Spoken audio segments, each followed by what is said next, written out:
Assalamualaikum hurmatli obunachilar. Ishli yaxshimisiz sizlar? Bugun qarayib bir mo'jizani ko'rsatib o'taman. Hayron qalasam o'zim hayron qoldim. Mana shu bakib yurgan narsalarim ichida shu vaqtda bunday holat bo'lmagan edi.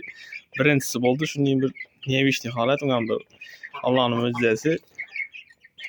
Ikkisida hammasi istirab turibdi. Azonda, bugun azonda yem bermaka tursam, qarasam bir ses chiqadi-da, kichkina toza chiqqan juda ses chiqadi. Endi bilasizlar, men keyin tuxum bosib ko'pman. Bu bilan buni deng bosiradim. Bizning kuzatib turgan obunachilar buni yaxshi biladi dedim.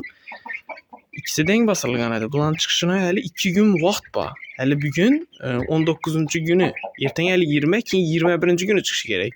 Bugun azonda kichkina juda ses chiqadi. Keyin qarasam bir holat shunday mo'jiza desa ham bo'ladi. Men birinchi marta bo'lib turibdi. Может sizda bo'lgan va agar sizda ham shunday holat bo'lgan bo'lsa kommentariy yozib ketinglar. Qanotini tengda bir dona jujasi chiqqanda tuxumlar o'tdilar. Tuxumlar. Tengda hali onda bir dona qanotini tengda jujasi bor. Hozir ko'rsatish harakatdaman. Enasi unutmasligi. Jujani ko'rdingizmi?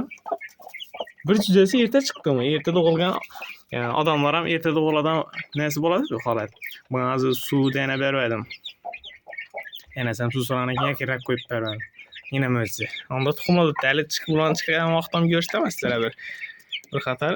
Bu erta chiqqan juja bu. Bu mo'jizaga qarasangizlar. Sizlar shu videoni ko'rsatib qo'ying dedim.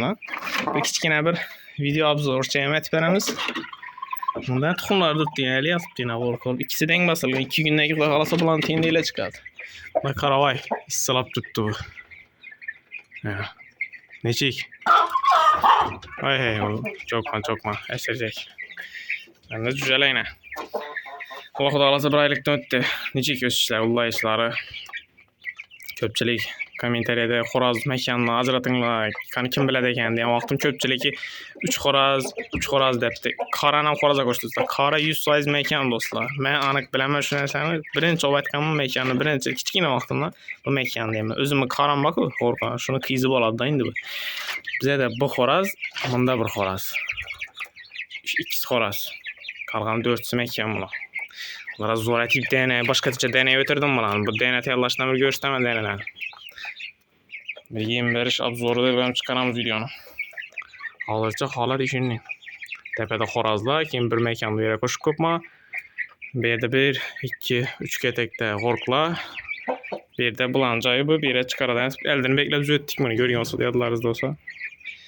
Hozircha shunday holat. Like, komment, obuna bo'lishni yoddan chiqarmanglar do'stlar. Videolarni chiqarishda davom etamiz.